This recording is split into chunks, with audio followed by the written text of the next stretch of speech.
جیسے مثلا عرفہ کا دن ہے 9 ذوالحجہ، تو عرفے کے دن کے لیے روزہ رکھنے کو بڑی فضیلت کا روزہ قرار دیا اور فرمایا کہ جو شخص یہ روزہ رکھے تو اس میں اللہ تعالی سے امید رکھتا ہوں کہ جو شخص یہ روزہ رکھے گا تو اس کے پچھلے ایک سال کے گناہوں کا کفارہ ہو۔ یہاں ایک بات واضح کر دوں کہ بعض مرتبہ دل میں خیال آتا ہے اور لوگ پوچھتے بھی ہیں کہ جیسے مثلا ہم آج 9 ذوالحجہ کا روزہ رکھیں یا رکھنے کا ارادہ کریں تو کیوں؟ عرفے کا دن تو کل گزر گیا۔ حج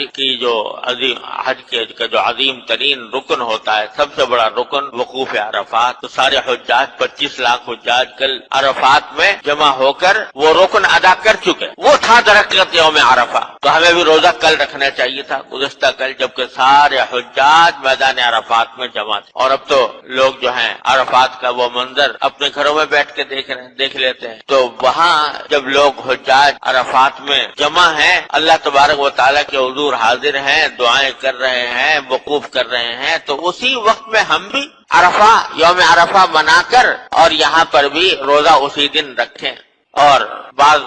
لوگوں نے امریکہ میں فتویٰ بھی دے دیا کہ ہمیشہ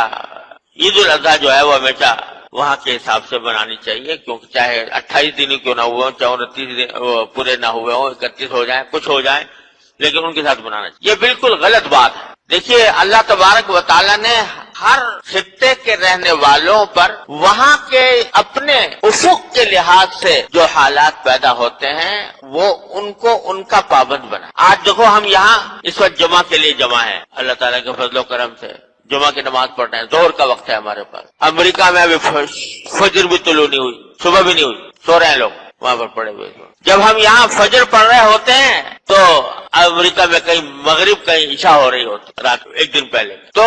اگر یہ ہو کہ بھئی جس وقت سارے مسلمان جس ایک وقت میں عبادت انجام دیں تو یہ ممکن نہیں ہے، ہو نہیں سکتا کہ سارے مسلمان پورے روز زمین پر ایک دن میں ایک وقت میں عبادت۔ میں کسی زمانے میں فجی آئی لینڈ ایک جزیرہ ہے، وہاں گیا تو وہاں جو آج کل کے حساب سے جو جغرافیائی اعتبار سے ڈیٹ لائن بنائی ہوئی ہے، وہ ڈیٹ لائن وہاں سے گزر رہی، یعنی دن سب سے پہلے وہاں طلوع۔ تو وہاں ایک بستی تھی، انہوں نے آ کر مجھ سے کہا کہ آپ ہمارے ہاں آئیں، کچھ بیان کریں، اور کہا کہ ہمارے ہاں بیان کرنے کی خصوصی آپ کو امتیاز کی بات یہ بتاؤں کہ ہم نے ہماری جو مسجد ہے وہاں، تو وہ دنیا کی وہ مسجد ہے جس میں ساری دنیا میں سب سے پہلے فجر کی اذان ہوتی ہے۔ دنیا میں اس سے پہلے کہیں فجر کی اذان نہیں ہوتی، کیونکہ تاریخ وہاں سے شروع ہو رہی، ڈیٹ لائن پر واقع ہے۔ تو واقعہ ہے، اب وہاں گئے، ظہر کی نماز وہاں پر پڑھی، لیکن جس وقت ہم ظہر کی نماز وہاں پڑھ رہے تھے، جس وقت وہاں ظہر کے پڑھ رہے تھے، اس وقت یہاں پر پچھلے دن کی عشاء ہو رہی تھی۔ تو اس لیے یہ سمجھنا کہ ساری عبادتیں تمام روئے زمین کے اوپر سارے مسلمان ایک ہی وقت میں، ایک ہی لمحے میں، ایک ہی دن میں انجام دیں، یہ ممکن نہیں، یہ ہو نہیں سکتا۔ یہاں دن ہے وہاں رات ہے، یہاں رات ہے وہاں دن ہے، لہذا شریعت نے آسان کر دیا معاملہ۔ آپ کو حساب کتاب لگانے کی ضرورت نہیں کہ بھائی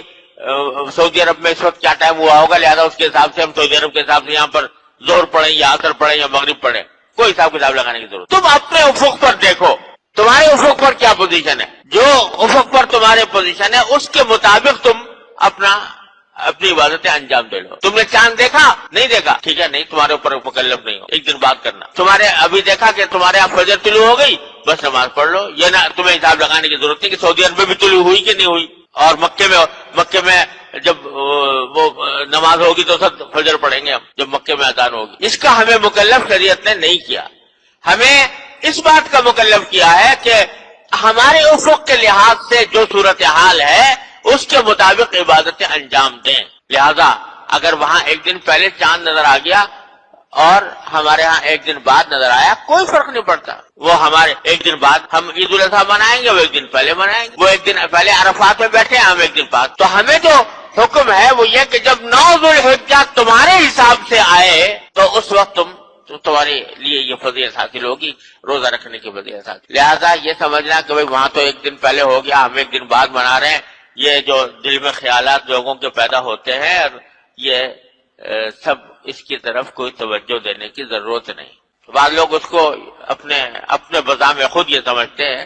کہ اب تو سائنس کا دور ہے، تو سائنس کے دور میں کے لحاظ سے اب جب وہاں عرفات کا دن ہو گیا تو ہمیں کیا ضرورت ہے،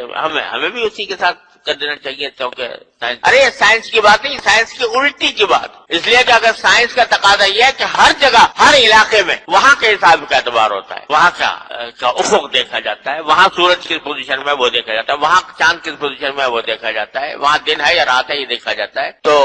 سب کو مکہ مکرمہ کے مدینہ طیبہ کے تابع نہیں کیا جا سکتا، نہ ممکن ہے، نہ عملاً ممکن ہے، نہ عقلاً ممکن، لہذا اس میں سب کو شبہ نہیں ڈالنا۔